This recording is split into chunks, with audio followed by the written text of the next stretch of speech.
రైతు సోదరులారా, మీరు చూస్తున్న మిరపదాట రోజ్లిన్ వారి టెస్లా త్రిబుల్ 1 ఒకసారి చూడండి ఎలా ఉందో. కాయలు చూడండి ఎలా ఉన్నాయో. ఈ కాయలు ఒక తడి కనుక పెడితే ఇంకా ఊరతాయి, పొడవు వస్తాయి, లావు వస్తాయి, ఇంకా సైజు కూడా వస్తుంది. మనం ఒక్కసారి చూడండి పూతని ఎలా ఉందో. మీకు ఎక్కడైనా ఆ పూతలో నల్లి కానొస్తుందేమో గమనించండి. నిదానంగా జాగ్రత్తగా చూడండి, నల్లి ఏమైనా కానొస్తుందేమో. ఎందుకంటే రైతులకి ప్రధాన సమస్య ఈ మధ్య నల్లి, జెమిని వైరస్ మాత్రమే. మనం ఇంకొక పూతను చూద్దాము, ఆ పూతలో నల్లి ఏమైనా ఉందేమో గమనిద్దాం. చూడండి, రైతులకి ప్రధాన సమస్య ఏంటంటే పూతలో నల్లి, తోటలో జెమిని వైరస్ అంటే బొబ్బరి తెగులు. ఈ రెండు ప్రధాన సమస్యలు. ఇక్కడ ఇంకొక పూత ఉంది, గమనిద్దాం. పూతలో మీరు నల్లి ఉందో లేదో ఒకసారి గమనించుకోండి.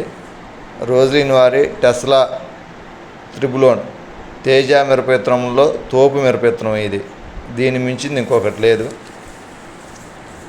ఈ తోటలో ఎక్కడ కొమ్మ కుళ్ళుడు కానీ, పూత డ్యామేజీ కానీ, పూత రాలిపోవటం కానీ అలాంటి అనేది ఏమీ లేదు. ఇప్పటికైతే బాగానే ఉంది. మీరు చూస్తున్న తోట వచ్చేసి దగ్గరగా 62 రోజులు, 60 రోజుల పైరు.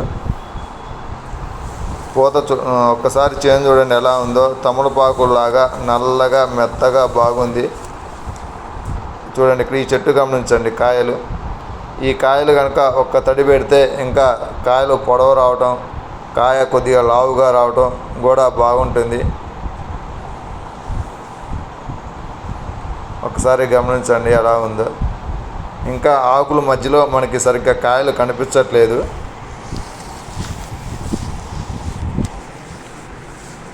మీరు ఈ మిరపతోటను పరిశీలించండి. ఎక్కడే మీకు కొమ్మ కుళ్ళుడు కానొస్తుందేమో మీకే అర్థమవుతుంది. కొమ్మ కుళ్ళుడు కనుక్కుంటే ఇలా ఉండదు మిరపతోట. అక్కడ పోతుంది కదా, ఆ పోతను ఒకసారి గమనించండి. దాంట్లో నల్లి ఏమైనా ఉందా లేదా. రోజ్లిన్ వారి టెస్లా త్రిబుల్ 1 తేజ మిరపవిత్తనంలో తోపు మిరపవిత్తనం. దీన్ని మించింది, దీన్ని కొట్టే మిరపవిత్తనం మరొకటి లేదు. ఆ పువ్వు పరిశీలించండి ఎలా ఉందో. ఒకవేళ ఆకు అడుగు భాగం కూడా చూడండి, ఆకు అడుగు భాగం కూడా ఎలా ఉందో. ఆ పూత గమనించండి ఒకసారి.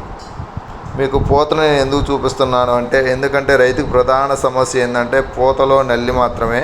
అందుకని మీకు పూతలో నల్లి చూపిస్తున్నాను ఎక్కువగా నేను. చూడండి, ఈ మిరపతోటలో ఇప్పటివరకు అయితే ఎలాంటి జెమిని వైరస్ మొక్కలు కానీ, కొమ్మ కుళ్ళుడు మొక్కలు కానీ, పూత రాలిపోయే సమస్య కానీ ఎక్కడ మాకు తగలలేదు. చేను మొత్తం ఒకే రకంగా, ఒకే హైట్లో, ఒకే రకంగా ఎగుడు దిగుడు లేకుండా సద్రంగా బాగుంది. ఒకసారి పూత చూడండి, తెల్లంగా మల్లెపూలాగా ఎలా ఉందో గమనించండి మీరు. ఒకసారి ఆ చెట్టుకు ఉన్న చెట్టుకి కాయలు చాలా ఉన్నాయి, కానీ ఆకుల మధ్య ఉండటం వల్ల మనకి కాయలు సరిగ్గా కనిపించట్లేదు.